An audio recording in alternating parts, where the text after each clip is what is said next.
Midnight shadows creep through the stone walls of the palace as two women clutch a trembling infant, each whispering that the child is hers.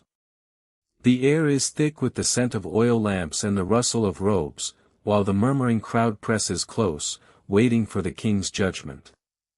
Solomon, seated upon his cedar throne, lifts a gleaming sword, its blade catching the flickering light, and declares that the baby shall be split in two, each mother receiving half. A gasp erupts, but one woman's voice breaks, pleading for the child's life even if it means surrendering him to the other, while the other remains cold, accepting the division. In that charged moment, the kingdom watches the true mother reveal herself. What does this startling decision teach us about wisdom and love? In the cool hush of Jerusalem's twilight, the palace courtyard glimmered with oil lamp fire, its stone walls echoing the low murmur of courtiers and the restless rustle of linen. King Solomon, newly anointed and already famed for his request for understanding, sat upon a throne hewn from cedar, its polished surface reflecting the flickering light like a still pond. Around him gathered the elders of Israel, the priests, and the common folk who had traveled from distant hill towns, all drawn by the strange dispute that had been brought before the throne.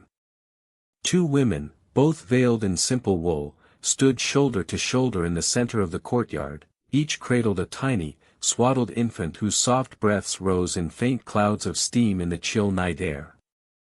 Their faces were etched with sleepless grief, eyes rimmed with the dark circles of sleepless watch, and their hands trembled as they clutched the fragile lives they claimed. The older of the pair, her voice hoarse from pleading, recounted how she had given birth the previous night, only to hear the wail of a child's death in the darkness, and how the surviving babe had been placed beside her sister's sleeping child in a moment of desperate compassion. The younger woman, her lips pressed thin, asserted that the living child was hers, insisting that the other woman's grief was a ruse born of envy. No witnesses could confirm the truth, and the murmuring crowd grew restless, whispering of falsehood and deceit. Solomon, whose heart was already known for seeking the counsel of the Lord, lifted his hand, silencing the assembly, and called for a sharp, gleaming sword that lay at his side, its edge catching the lamplight like a sliver of moon. He spoke with measured authority, "If this child is truly yours, then let the other woman have her claim, if not, let the true mother's love be shown." The crowd held its breath, the scent of incense mingling with the faint perfume of spiced oil, while the two women stared at the blade, their fates hanging in the balance. In that charged instant, Solomon's words rang out, "Divide the living child in two, and give each woman a half," a decree that seemed as cruel as it was wise, designed to draw out the heart of the true mother. The first woman's eyes widened, tears spilling over her cheeks as she cried, "Give her the living child, do not kill him," while the second, cold-hearted, nodded in grim acceptance, saying, "Let it be as you say." The king's face softened, and the people gasped, for the true mother's self-sacrificial plea revealed a love that no law could bind. The scene unfolded exactly as recorded in the scriptures, and the people said, "The Lord has judged the people rightly, that he hath made a great decision." 1 Kings 3 verse 28. The courtyard fell into a reverent hush, every eye fixed on Solomon as he prepared to render his judgment, the weight of the kingdom's hope resting upon his discernment. A thick silence fell over the courtyard as Solomon lowered the sword, its blade disappearing back into its sheath with a whisper of steel against leather. The king's dark eyes moved between the two women, one whose face was wet with tears, the other whose expression had hardened into something like stone, and the scripture says that all Israel heard of this judgment and held the king in reverence, for they saw that the wisdom of God was in him to give righteous judgment. Think for a moment about the moments in your own life when love demanded something unreasonable. Not the love that feels warm and comfortable, but the kind that costs something. Perhaps it was a relationship you had to release, a comfort you surrendered, or a pride you swallowed for the sake of someone else. Solomon knew that real love is not a feeling.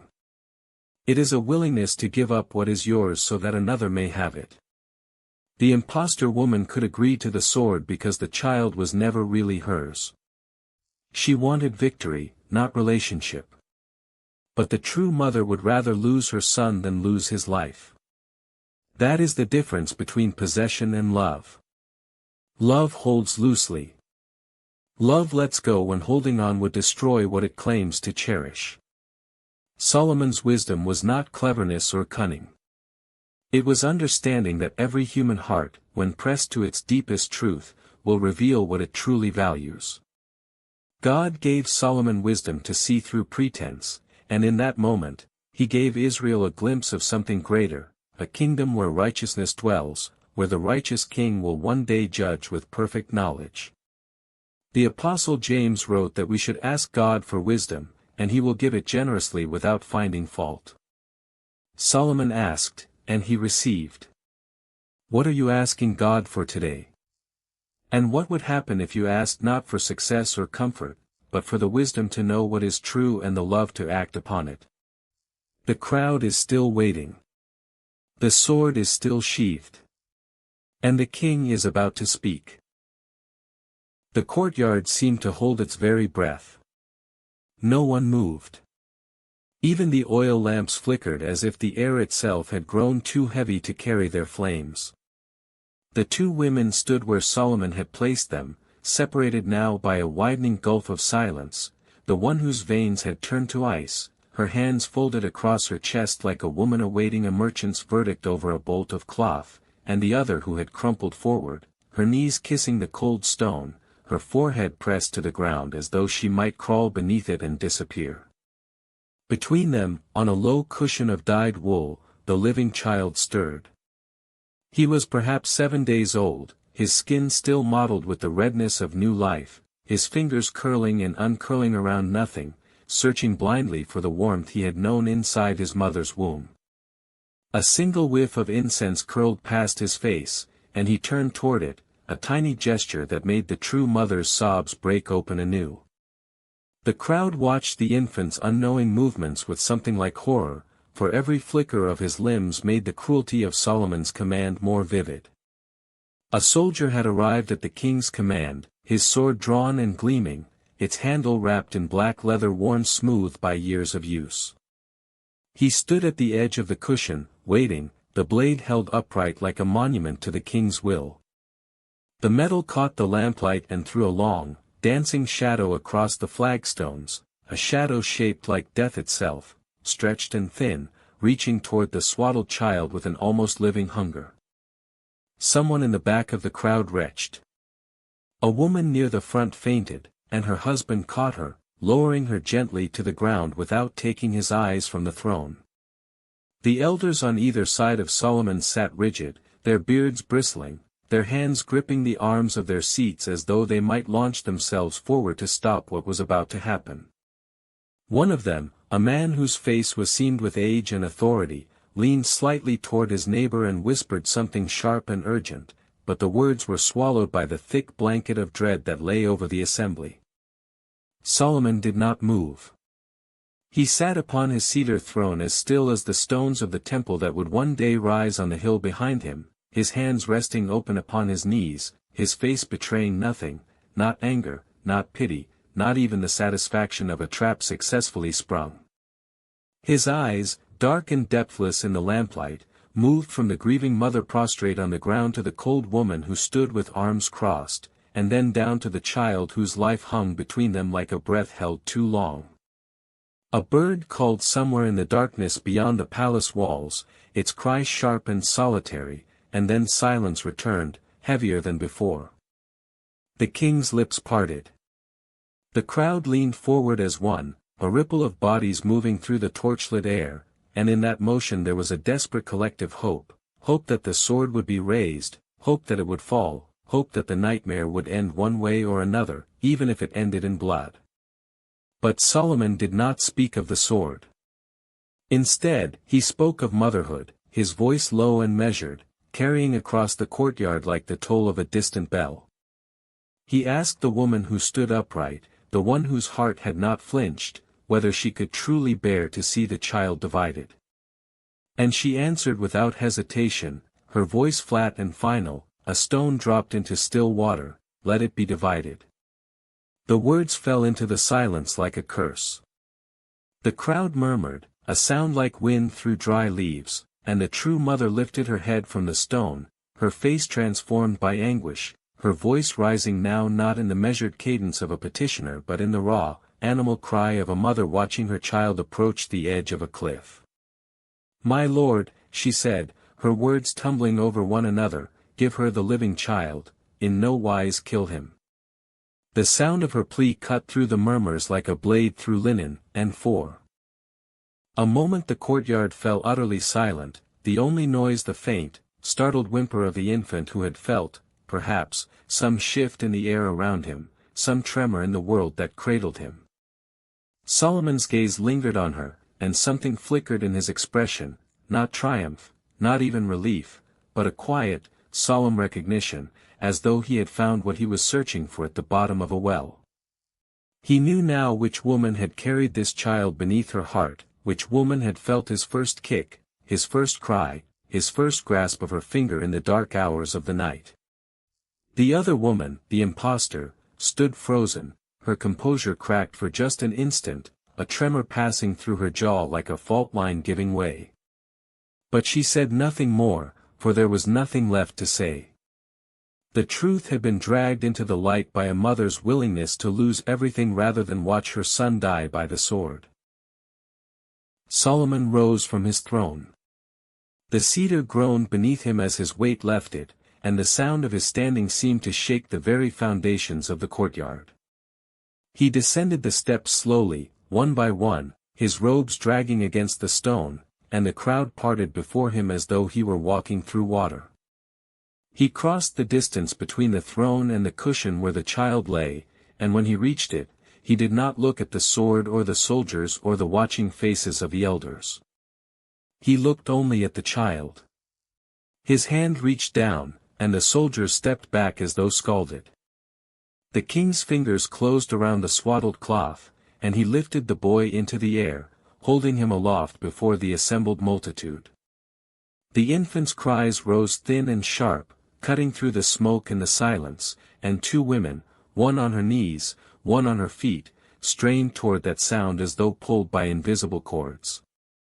Solomon's voice when he spoke was not loud, but it carried to every corner of the yard, to the back rows where the common people stood pressed together in the torchlight, to the elders who had judged with him, to the soldiers who held their blades at the ready.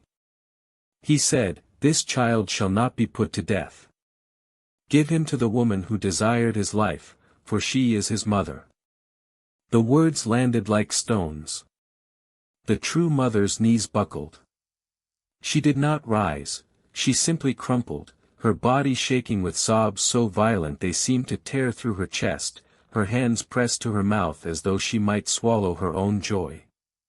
She crawled forward on her knees until she reached the king's feet, and she took the hem of his robe and pressed it to her face, and she wept against the dyed cloth as though she could drown her months of grief in its fibers. Solomon did not pull away. He stood and let her cling to him, and then he bent and placed the living child into her arms. The infant quieted at once, as though he recognized something in her warmth, something in the particular scent of her skin that no other woman on earth could offer. The impostor's face had gone the color of ash. She stood where she was, her arms still crossed, her lips pressed together so tightly they had nearly disappeared, and she said nothing, not a word of protest, not a denial, not even a plea. The crowd watched her, and in their watching there was no mercy, only the cold recognition of one who had been caught in her own trap. Solomon turned to the captain of the guard and spoke 2 words, and men moved forward to take the false mother by the arms. She did not struggle. She walked between them like a woman in a dream, her sandals scraping against the flagstones, her eyes fixed on some point in the middle distance where the child she had tried to claim was already disappearing into his real mother's embrace. The crowd erupted. A roar rose from their throats, a sound of vindication and wonder that rolled across the stone walls and into the night, and it did not stop. It grew and grew until the very stones seemed to shake with it, and above the noise, voices began to cry out the name of the king, not in worship of Solomon the man but in recognition of the hand that had guided him. "Wisdom," someone shouted, and the word spread like fire through dry brush. "Wisdom of God. Wisdom from the Lord." Solomon stood in the center of it all, the shouting washing over him, the torchlight painting his face in gold and shadow, and he raised one hand, not to quiet them, not to claim their praise, but simply to hold it there, palm open, as though feeling the weight of something invisible settling upon him. He had asked for wisdom. He had received it. And now all Israel knew. The false mother's answer revealed everything. She had no bond with the child, no tissue-deep memory of carrying him, no terror at the thought of steel across his flesh. She wanted to win. That was all. But Solomon's wisdom was not merely sharp, it was surgical. It did not punish, it revealed. And in revealing, it corrected. The lesson here is not simply that God gives wisdom to those who ask. It is that wisdom exposed the anatomy of love itself. True love does not calculate. It does not weigh costs and benefits. It feels before it thinks, and it acts before it feels. The real mother would rather lose her son to another woman than watch him die on the flagstones of a throne room. That is the nature of love forged in the womb, carried in the ribs, nursed at the breast.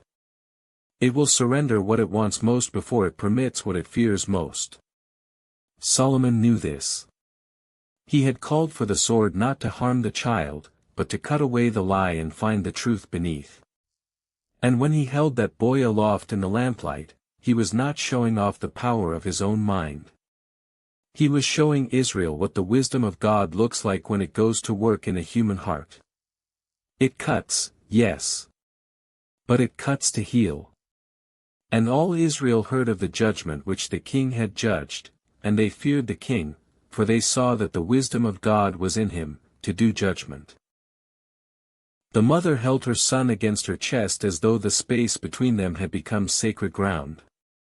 She did not move from the flagstones where she knelt, not even when the captain of the guard approached to help her rise. She simply cradled the child there, her lips pressed to the crown of his head, her eyes closed, her body swaying in the slow rhythm of a woman who has finally been allowed to breathe. The infant had stopped crying. He lay against her heartbeat, his cheek flattened against the worn linen of her dress, and his fingers, those same fingers that had curled and uncurled so blindly moments before, had found the edge of her collar and held on. The two of them formed a single shape in the torchlight, a curve of arms and swaddling cloth, indistinguishable from each other, as though the boundary between mother and child had dissolved in the relief of the moment. The father's voice, when he found his way through the crowd, was ragged with tears he did not try to hide.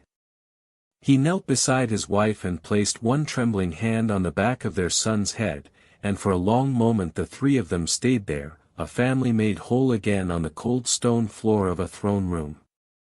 Solomon watched them from where he stood. He did not smile, but something in his bearing had softened, a loosening of the shoulders, a slight lowering of his chin. He had carried the weight of the judgment like a stone laid across his chest, and now it was lifted, and the blood had not been spilled, and a child would grow to see his mother's face every morning instead of an unmarked grave. He turned away from them and climbed the steps back to his throne, his robes dragging against the stone, and when he sat, the cedar groaned beneath him once more, a familiar sound, the sound of a king returning to his seat in a world that had briefly tilted toward tragedy and been set right again. The crowd began to thin. They moved slowly, reluctantly, as though stepping away from a fire that still gave off warmth. Voices murmured on every side, low and reverent, and no one pushed toward the gates. They drifted apart in ones and twos, touching elbows, shaking their heads, pressing hands to their chests as if to confirm that their own hearts still beat. The elders rose from their seats and bowed as they passed the throne, and Solomon inclined his head to each of them, acknowledging their witness, accepting their silent praise. A servant came forward with a clay cup of water and held it to the true mother's lips, and she drank without opening her eyes, her hands still wrapped around her son. Her husband helped her to her feet, one arm around her waist, and together they walked toward the courtyard's edge, past the soldiers who parted before them, past the elders who bowed their heads, past the women who reached out to touch the sleeve of her robe as she passed, a gesture of solidarity, of shared womanhood, of one mother to another. The false mother was already gone, led away through a side passage while the light still held, her footsteps fading into the stones. There would be a reckoning for her, but that was not for this courtyard, not for this hour. This hour belonged to the living child and the mother who had fought for him with nothing but a voice cracked from weeping and a love that had refused to calculate its own cost. The torches burned lower. The oil in their bronze bowls hissed and sputtered as the night deepened, and the shadows on the walls lengthened and shifted, swallowing the places where the sword had waited, erasing the shape of what might have been. By morning, the story would spread beyond the palace gates, carried on the lips of servants and merchants, told and retold in the market squares and along the wells, until every ear in Israel had heard of the day the king had called for a sword and solved a riddle written in a mother's bones. But for now, in the quiet that followed, there was only the sound of a woman's breathing, slow and deep, and the faint mewing cry of an infant who did not yet know that he had been born twice in 7 days, and the creak of Solomon's throne as an old man settled into the stillness and let the silence speak for him. All Israel heard of the judgment which the king had judged, and they feared the king, for they saw that the wisdom of God was in him, to do judgment. The oil in the bronze bowls hissed and sputtered as the torches burned lower still, and the last of the crowd drifted through the gates into the darkening streets beyond the palace walls. The throne room was quiet now. Only the guards remained at their posts, and the echo of the day's judgment hung in the air like the smell of smoke after a fire has burned itself out. There are stories that stay with you, not because they are complicated, but because they strip something away and leave you standing in the open. This is one of them. You cannot hear of a mother who would rather give up her child than watch him die and remain unchanged. You cannot hear of a king who solved a riddle written in a woman's bones and not wonder what the wisdom of God might cut away in your own life, if you let it. The heart of this story is not really about Solomon. It is about what God is willing to do when his wisdom meets a world full of false claims and borrowed grief. Solomon was a shadow. The light behind him pointed somewhere else entirely, toward a kingdom where the wise are also merciful, where the judge is also the sacrifice, where the one who holds all things together says, "Let there be no division among you," and means it with the full weight of his own. If you are carrying something you do not understand, something tangled beyond your own strength to hold, bring it to the Father in prayer. Ask for wisdom. Not cleverness, not advantage, not the upper hand, but the kind of wisdom that sees through pretense and cuts straight to the heart of what is true. He gives to all without finding fault, and his wisdom does not return empty. Trust in the Lord with all your heart, and do not lean on your own understanding. In all your ways acknowledge him, and he will make straight your paths. Subscribe to Echoes of Scripture, and let the echo of Scripture stay with you.